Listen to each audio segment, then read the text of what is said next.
Čau, čau visiem! Tie esam mēs, Māris un Santa Pīlāči. Un klausies, vasara pienākusi klāt un atkal nometne ir. Bet šajā nometnē kaut kas īpašs. Paskaties, kas te mums ir rokās. Nu, redz, es šodien atradu atplaukušu manas dvēseles ziedu magoni. Un tad aicinam jūs uz mūsu nometni jūlijā, 28. 29. jūlijā. Uz 14. dvēseles ziedu. 14. dvēseles zieds. Un paklausies, ir baigi svarīgā lieta, ka mums šī gada sākums bija ļoti transformējuši. Mēs esam mainījušies un auguši ļoti. Un esam beidzot nobrieduši tam, ko bija jau cilvēki daudz mums aicinājuši.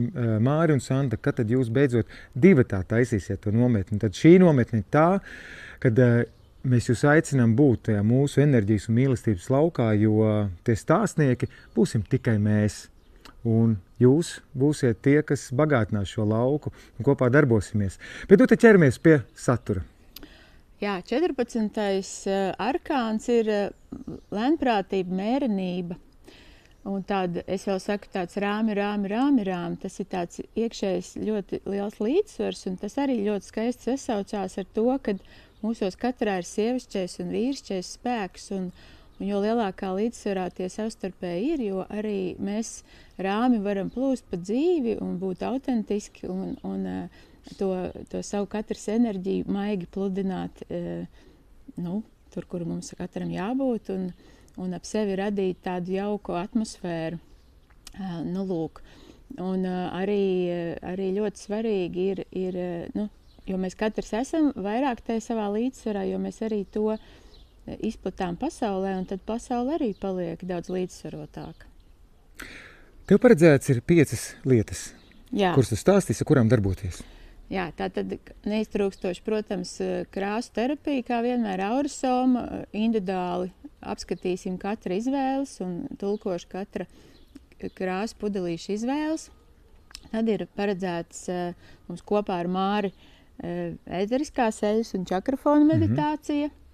Tad noteikti svarīga vieta ir atvēlēta manam jaunajam instrumentam gēnu atslēgām, un katram būs iespēja padarboties ar savu pamattraumu, un mēs kopīgā pastaigā dosimies kā tādā apceres vai kontemplācijas pastaigā, kur mēs atradīsim atbildes uz saviem šiem te jautājumiem, jo tā pamattrauma var kļūt par mūsu patieso aicinājumu, jo tas ir reizē arī mūsu milzīgais spēks.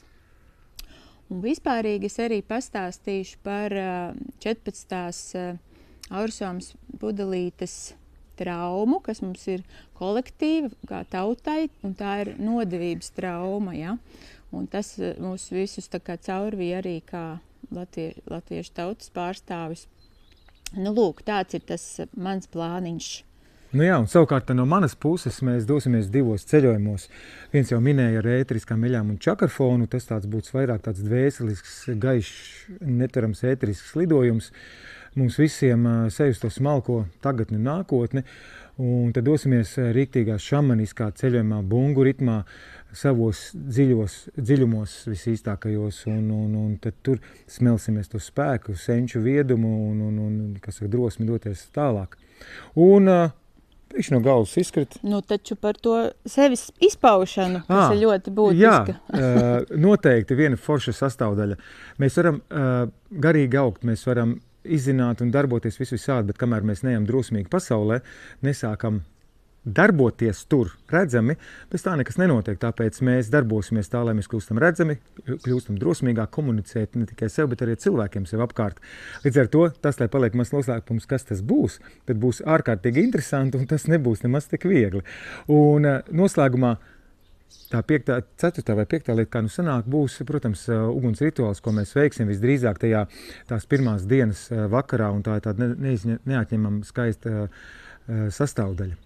Jā, mēs nepieminējam, ka šoreiz nometne ir kompaktāka 2 dienu garumā, bet no 10 rītā līdz nākamās dienas 8 vakarā. Tā kā 2 pilnas dienas un 1 nakts. Jā, Braslas krastos, un tā foršā lieta, tā mūsu vēl viena tradīcija, Daci Matisoni mūs baros garšīgi. Nu, jūs jau zināt, cik garšīgi tas vienmēr ir.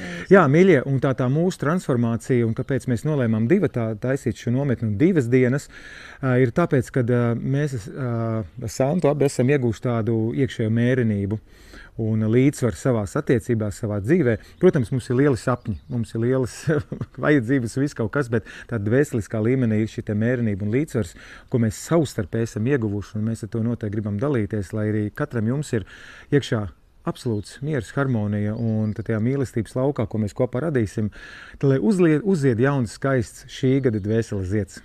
Lai top katram jūsu dvēseles zieds. Čau! Atā!